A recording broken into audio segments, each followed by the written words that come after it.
This week on the PowerPLAY show, as we start the new school year, and for some it has already started, I thought this would be a good time to sit down with some children's book authors. First up, the authors of Aiden Spots. Aiden Spots follows Aiden on his first day of school as he begins kindergarten. Aiden has vitiligo and is unsure what to expect or even how to explain it if called upon. Authors Tierza and Justin Hall are my guests this week. Coming up next on the PowerPLAY show. From the studios at Hull Bay Productions, this is Season 3 of the PowerPLAY show. Now, here's Tonya McGrath. Welcome to the PowerPLAY show. I'm Tonya McGrath.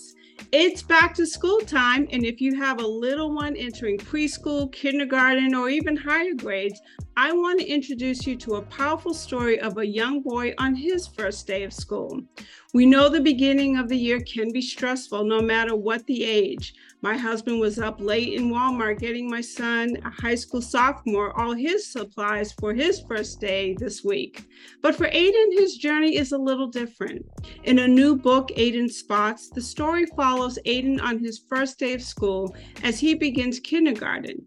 Aiden has vitiligo and is unsure what to expect or even how to explain it if called upon.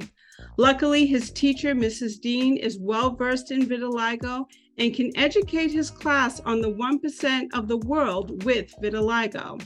Vitiligo is an autoimmune disease that attacks the melanocytes in the skin, leaving white spots on the body. In the book, Aiden and his class learn about their differences and how they are the same.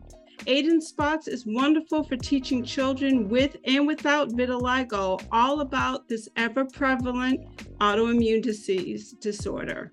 And with me are the book's authors, Tierza and Justin Hall. Welcome to the PowerPLAY show. Hey, thanks for having us. I'm so glad to be talking to you guys. We met at the World Vitiligo Conference back in June, and so now we're able to connect and kind of dive into this story a little bit more. But before we do that, starting with you, Tierza, tell us a little bit about yourself and what you do. Well, as you stated, my name is Tierza Hall. Right now, I am in the human resources field. But my heart and my soul is in writing. So I enjoy writing. I do poetry, I write short stories, and now children's books. And that's my true passion. So This is your second published book? it is, yes. Awesome. And Justin, what about you? What do you do? So right now I am a full-time author, speaker, coach. So I speak on vitiligo, of course, but also I do travel and speak on business and kind of startup motivation as far as what do you want to do business-wise, getting out and taking that first step in the world of being in business for yourself. So Justin, our audience can see, and I'll tell our listening audience that you do have vitiligo. Tierza, do you have it? And how did you guys kind of meet and, talk about how you would kind of handle this situation and even, before even the book came out? So, yeah, I do have vitiligo. My vitiligo, I guess, has been prevalent for almost the last, say, 23 years or so. Started when I was a senior in high school with two little small dots on each of my elbows that I assumed I had actually some floor burns from basketball on my arms from diving for loose balls. And when they healed, the pigment just never came back. And I assumed it was a scar from that. And those two spots really stayed about dime to quarter size for about 3 years. And there was no movement, no growth throughout college. And then right getting out of college in my early 20s, began to notice it on my face, my chin, my hands. Actually, I repigmented through some treatments, and then they just stopped working, those external treatments. And from there, my mid-20s, we are to where I am right now with the pigment loss. So I've kind of, I guess, would be somewhat slow because as I know through traveling and meeting other people, there's people I know that have lost pigment in 6 months, 8 months, 100%. From the time they found out from seeing their first spot and loss of pigment to 8 months later, they have absolutely no pigment. So the stories vary, and mine's kind of slow, and all the things that they say, because it is autoimmune, stress can change it, diet. So depending on what I'm going through that particular moment in my life, I can definitely see the difference in my vitiligo. And Tierza, when did you and Justin meet in his journey with vitiligo? We met, goodness, how long ago? 8 years ago. 8 years ago. Okay. And it was through a mutual friend. It was actually a blind date. I was told that he's really amazing and there's something different about him, but once I get to know him, I wouldn't even notice it. That's exactly what I was told. And I didn't know what to expect. And Justin showed up. And like it's one of those things where when you're around every day, like I don't notice the change, but until I see pictures. We'll look through pictures when we go on vacation and we're like, oh, this wasn't, there before and now you can see it here, things like that. So it's just day to day looking, it's not that obvious. I just noticed like when we see pictures and whatnot. And did you have any knowledge of vitiligo before you met Justin? I wasn't as knowledgeable as I am now, but I did, like in high school, I had some friends that had it, and I had friends that had parents who had it, so I was familiar with it. I just didn't know, a whole lot about it, didn't really think to ask a whole lot about it, but I was familiar, I've seen it. So yeah, it wasn't that like, it wasn't that often. Did we ever confirm if the difference was vitiligo? Because it could have been something else that they said was different about me. Oh, okay. I'll have to reach out to that person and ask. So I imagine, Justin, that, and I've interviewed many people who live with vitiligo, the introduction, the explaining, the, education of it. How did that kind of parlay into you two deciding that, let's educate some young children about what vitiligo is and what it means to live with it? Well, I admit before this book and before recently, I won't say bad at explaining it. I can, but I never really did. My journey, I think, is different.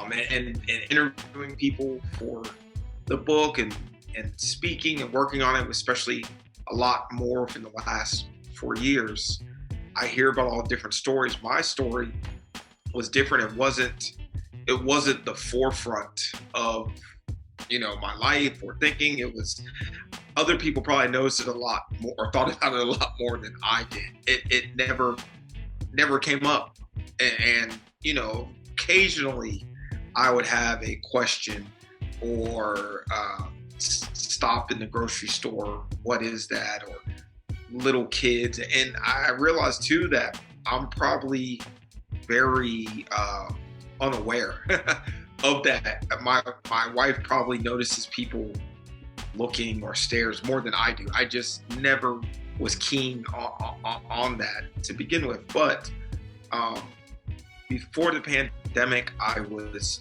speaking a lot more and speaking with two other gentlemen, Aaron Woody and Perry Whaley, who have vitiligo. And we were going to schools based on anti-bullying campaigns, and especially with the rise of social media and other things, these anti-bullying campaigns, and everybody's seen the PSA and commercials.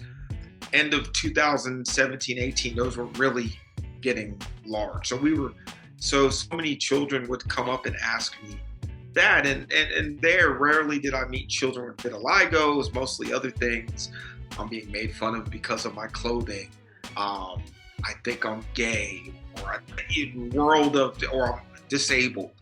But occasionally I would have a vitiligo question, and I realized that no one could answer those questions for children, and including teachers and health professionals, because it just wasn't known. So I started thinking, if no one can answer it, and I'm somewhat well versed in, and I have to think about how to answer it, how would a child answer these questions on their first day or going to school? And now I meet so many children with vitiligo. So I started thinking about how would a child answer those questions, and then that, I asked Tierza the same question, and that led to us saying, maybe we should write something on how a child would deal with those questions that you would face with vitiligo. It seems like it's, when you talk about the bullying, and as you just mentioned, it really takes on so many different life forms that, it's extraordinary to me, even just thinking about all the different stories that are out there. Why was it important for you, Tierza, to tell this story and to at least, allow for some children to find an understanding or have an understanding of what it means to live with vitiligo? Well, I will say, in addition to everything he just mentioned, with us also growing our family, we have a 2-year-old and a about to be 5-month-old, and thinking about how they'll navigate and when they get asked questions. And it's like you said, it's not just those with vitiligo, it's those that don't have it, just to understand, so that if you see someone else that has it or is experiencing bullying or anything like that, then you can step in and feel comfortable saying, hey, I know about this, let me help you, or just making sure everyone has that knowledge, so that everyone can lend that help whenever it comes to be. And that's important because, unfortunately, the bullying is really, really bad, now more than ever, it seems like. And I think that, when you have the right tools and you're made aware, then you feel more comfortable, stepping in those type of situations. So just making sure everybody's equipped with something, adults and children, that will hopefully help people to step in. Wow, we need to take a quick break. More with Tierza and Justin Hall. When we continue, you're listening to the PowerPLAY Show. I'm Tonya McGrath, director of the upcoming film documentary, More Than Our Skin. Over the past year, I've invited you to learn more about this incredible film of 5 women living with vitiligo. Through their stories, pain, tears, and triumph, you get a glimpse of what it's like to walk their journey of stares, comments, and ignorance. I thank you all who have donated in the past. Your generosity has allowed us to get this far, and I'm amazingly grateful for that. But there's still more work to do. As we begin the post-production phase of this film, I am once again asking you to consider donating to this project. A film that will not only change lives, but give a voice to the millions out there suffering in silence. A film never before seen that tackles not just the stories, but the awareness, advocacy desperately needed for this disease with no known cure. Please visit morethanourskin.org for more information, and consider giving again or for the first time a tax-deductible donation. I am humbled by the support this far. Please help us finish this film and open the eyes to all who don't understand what it means to live with the autoimmune disease vitiligo, that it is indeed more than our skin. Thank you.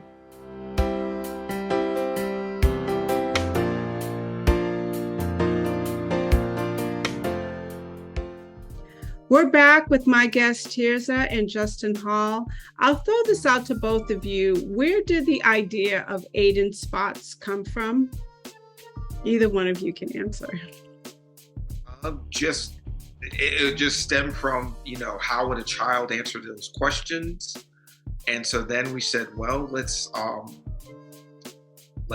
create something with a child on his first day of school answering questions about vitiligo.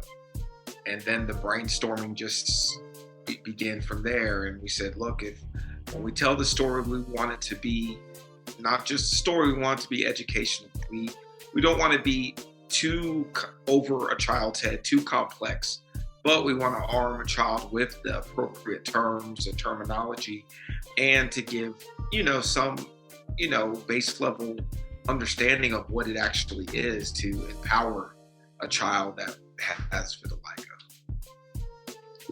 As you mentioned, or I mentioned in the opening, that it's less than 1% of the population, but even when I just started this project over a year ago, I find that I'm meeting more and more people and noticing it more. Is it your hope that children can be aware of it, but not kind of overreact to it? Like, you're almost kind of making it an education piece, but almost normalizing children at that age, so that it doesn't feel that, that person has this and that person has that.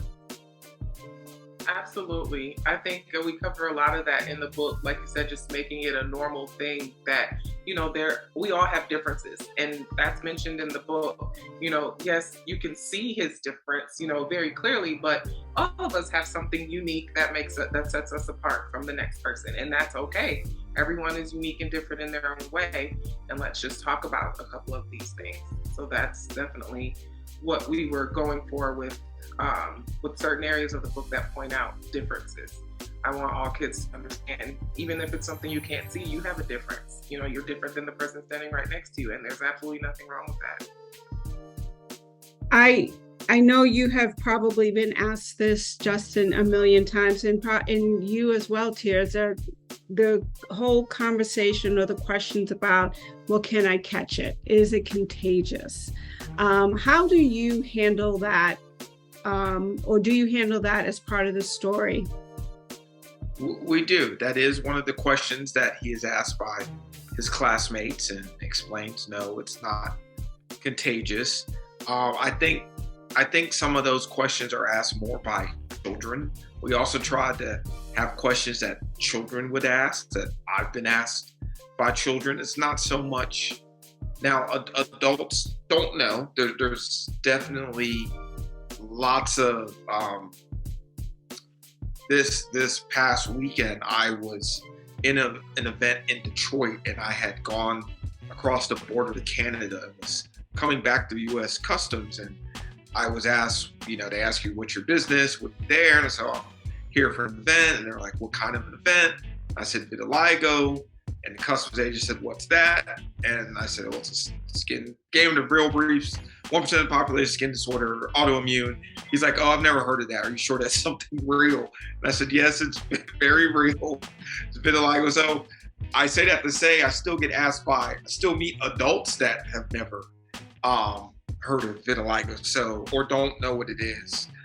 So we want to be informative, like, yes, it's not contagious. Here's what it is. It's just like lupus or rheumatoid arthritis is the way your body is affecting the rest of your body. We try to explain it like that, because then it takes some of the, at least for children, most children are like, oh, okay. And once they know, then they go back to being children. Yeah. Right. Now, I know you have both done some readings of the book, some public readings. What has been the response from the audience so far? Oh, so far it's been great. It's been interesting that on a couple of those readings we've had a child say, I was able to come home and read this and be happy because I experienced something that hurt me at school about my vitiligo, but then I had something where I could see and know that I'm normal and I'm okay. And that definitely made us feel good. So that having those readings, especially when the kids are on the call and they're telling us that it makes them, it gives them comfort, it gives them some peace knowing that, I have something that reminds me that I am normal. That's wonderful. Justin, I wonder, how much of your own experience did you have to pull from and draw upon to put into this book? The only part I could say I really drew from was some of the questions that I've received from children. But the rest is us trying to put both of us trying to put ourselves in a child's shoes, because my vitiligo really became noticeable into my late 20s. So I had an identity way before that, and it wasn't something that, it was just a thing. We all have a thing. Something you might wear glasses, you might need a hearing aid, you might go gray earlier than other people. So it was a thing. So it wasn't something I thought about. But if I was a child, it would have been way different. I don't know how I would have handled it. And so that was not only what a child would think, but children usually give biggest, they ask the most questions, and you're the most honest. Yeah, the most honest. You get the biggest reaction and most questions from children. So we figured children probably feel even more comfortable asking another child those 1,000 questions. So we tried to make it so, how would that child handle it? I think too, I know earlier you had asked, or he had mentioned that I probably noticed stares or things more than he does. And when we were in the process of writing this, I thought back to a moment we were at the zoo here in Atlanta, and there was a young girl that had vitiligo. And I remember her and her mother were standing there, and the little girl looked like she wanted to approach, but she was nervous. And her mother came over and she said, she is so excited to see someone who looks like her. Can she give you a hug? And that was so in writing this book, we're like, they should know that there are others that look like them, and they should have something like this, so that they don't feel like, oh my goodness, I'm finally seeing, Right. Like it was sweet, but it broke my heart because she was like really in shock that there were other people that look like her. And so, I think that too, for me, it's like, we have to do this. We have to have this out there. The little girl had to be about 7, 8. And, I'm like, they have to have something that, gives them that peace. I thought back on that during this process, though. I know that there are many books, which I think is fantastic, that have been published, stories that have been told about living with vitiligo, children's books. What kind of feedback are you getting from the vitiligo community about Aiden spots? It's been great. I think the thing that stands out that has been said to us the most is, we appreciate the fact that it gave real medical terms, but made it simplistic for children, and that it explained what it is. Not that Aiden just has vitiligo, he's different, and leave it at that. Say, no, this is what it is. This is how many people it affects, but he is the same. So, especially from doctors. And so we've had, clinics and doctors' office say, hey, we want to staff this in our doctor's office. We want to give it to children. We want to put it in our waiting rooms because it gives real hard medical terms. And there's nothing wrong with, many of the other books. I've read books that don't describe it. I've read books that describe vitiligo as a child's superpower, which are all wonderful and empowering in the same, but we wanted to give, medical facts we felt that's how we would empower children with it. If they can medically state what it is and how it affects, and no, it's not contagious, you can touch me, I do everything the same, just like you do. It's just, I have a loss of pigment in certain places. Wow. We need to take another quick break. More with Tierza and Justin when we continue. You're listening to the PowerPLAY Show.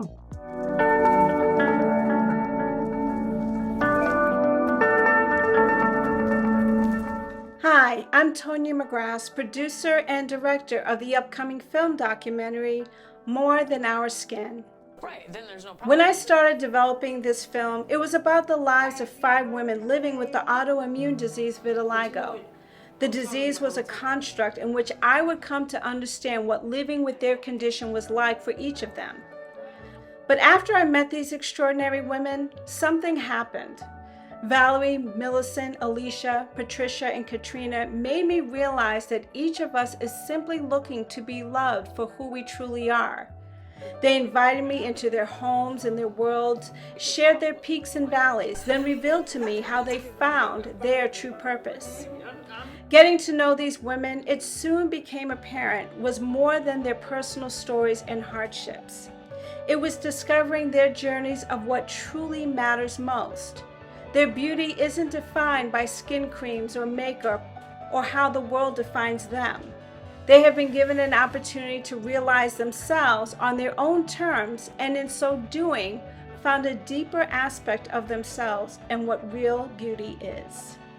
If we can look beyond imperfections to cultivate the depth and dimension of our souls, we just may find the eternal quality of our being. We are much more than our skin. Michelangelo once wrote, "What spirit is so empty and blind that it cannot recognize the fact that the foot is more noble than the shoe, and the skin more beautiful than the garment with which it is clothed?"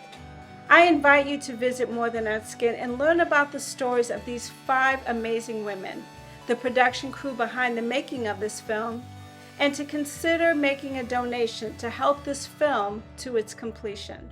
Our goal is simple. We want the audience, you, to see what's behind the skin and know that you can make a difference now by seeing, hearing, and loving the person behind their spots. I know I have, and I hope you will too. Thank you.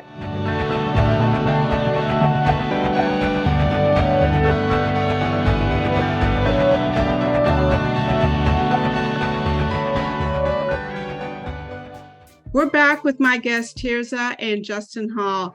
As you know, I'm producing a documentary on 5 women living with vitiligo. In both of your own words, what has this experience meant for you, meeting each other, living, and having to really kind of come together so that you can share what you're trying to build, particularly with Aiden spots, and just being able to bring more awareness to vitiligo through the eyes of children?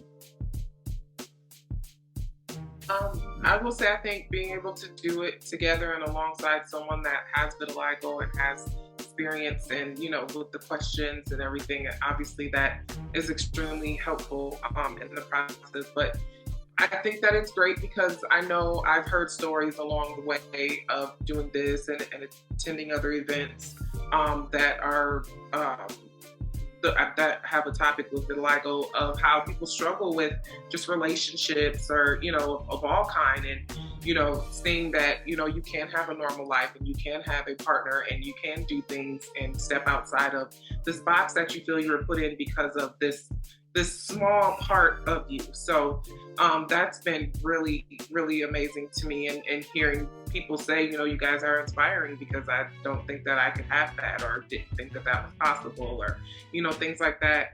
And again, with us growing our family, this is something we want our children to see. You embrace, differences, and, you can do anything you put your mind to, and just, it's all about everyone having an understanding and us being an example to show that things are definitely possible. It's been amazing. That's amazing. What is the message that you would like readers to walk away with after reading Aiden Spots? Awareness, knowing that, even though it's only 1 to 1.5%, that's still over 100 million people globally. So it's still a large population. There's still tens of millions of Americans, if we're just talking small scale, that have vitiligo. So the chances of you meeting someone are great. And so awareness there, because the biggest thing we face with vitiligo is it's considered cosmetic. The medical industry will look at it, it's not going to kill you. So, it doesn't need to be touched upon. But it still leads to other stigmas. It still people that have vitiligo are some of the highest suicide rates. So there's other things that go into it. Yes, it will not kill you, but it could make your life very hard if you're not empowered with the right tools and you're not aware. And so part of the awareness is us by your documentary, the books we're writing, the speaking I do. This is what brings awareness, and with awareness, you find that that's when the dollars follow.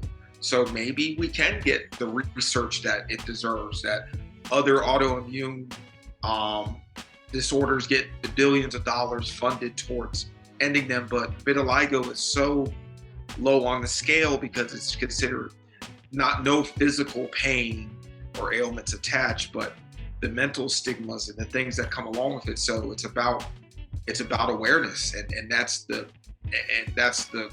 biggest thing.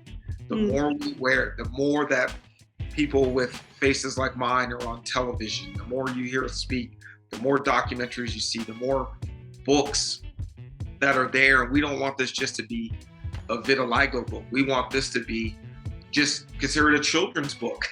Right. And so the more awareness it gets, the more it helps the community and helps us put some dollars behind the funding that this disorder properly deserves. Is there a sequel to Aiden Spots? So there is. We have it will premiere the end of this fall, but we have a book called Daddy's Skin, and essentially it's a parent explaining to their child and children's friends about vitiligo. So this child will be older than Aiden in this book, but we do get as a parent, when I meet other parents with vitiligo, their thing is, my child, something until becoming a parent recently, I guess I never thought about, but a lot of other mothers and fathers will say to me, my preteen or my teenager, they're getting made fun of because of my vitiligo, or they had friends spend the night, and after that, the friends said, "Oh, can I catch what your father has or what your mother has, or what's wrong with your mother or father?" So answering those questions and putting something behind that to empower parents as well as children on how to answer those questions as well. And that's I guess would be our follow-up to Aiden. I love that, and I will definitely have you guys back on once that is released. But tell folks how they can buy Aiden Spots. Yeah, so Aiden Spots is available right now on our website, www.spottedskin.com. That's spottedskin.com, and then starting the middle of September, because it has taken a little while to get it. It will also be available on Amazon Prime, as well as BarnesandNobles.com, and all publishing retail, because we do have a new publisher now. So all those online outlets, but right now, and as always, SpottedSkin.com, you can purchase right away. Tierza and Justin, thank you so much for sharing this story and your story with us today. I can't wait to read Aiden Spots to my 4-year-old granddaughter. I think she's just going to absolutely love it. My very best to you both. And yeah, I can't wait for that next book to come out. I'd love to have you guys back on. No problem. Thank you so much. Remember, you can listen to past episodes of the PowerPLAY Show wherever you subscribe to podcasts, including iTunes, iHeartRadio, and Pandora Podcasts. You can also watch us on YouTube. Simply search the Hull Bay Productions media channel and be sure to subscribe so you always know when we're live. And we air each Saturday at 5 p.m. on BroncoiRadio.com. So be sure to tune into a new episode of the PowerPLAY Show wherever you subscribe to podcasts, or on YouTube at Hull Bay Productions Media Channel, or simply visit thepowerplayshow.com. On a programming note, I have made an incredible decision to return to school to finish up an important goal of mine. So the PowerPLAY Show will now be on monthly on the first Thursday of the month instead of weekly. I hope you continue to be faithful watchers and listeners. And remember, you can always catch a repeat by visiting us at thepowerplayshow.com. Until next time, I'm Tonya McGrath, and thank you for tuning in.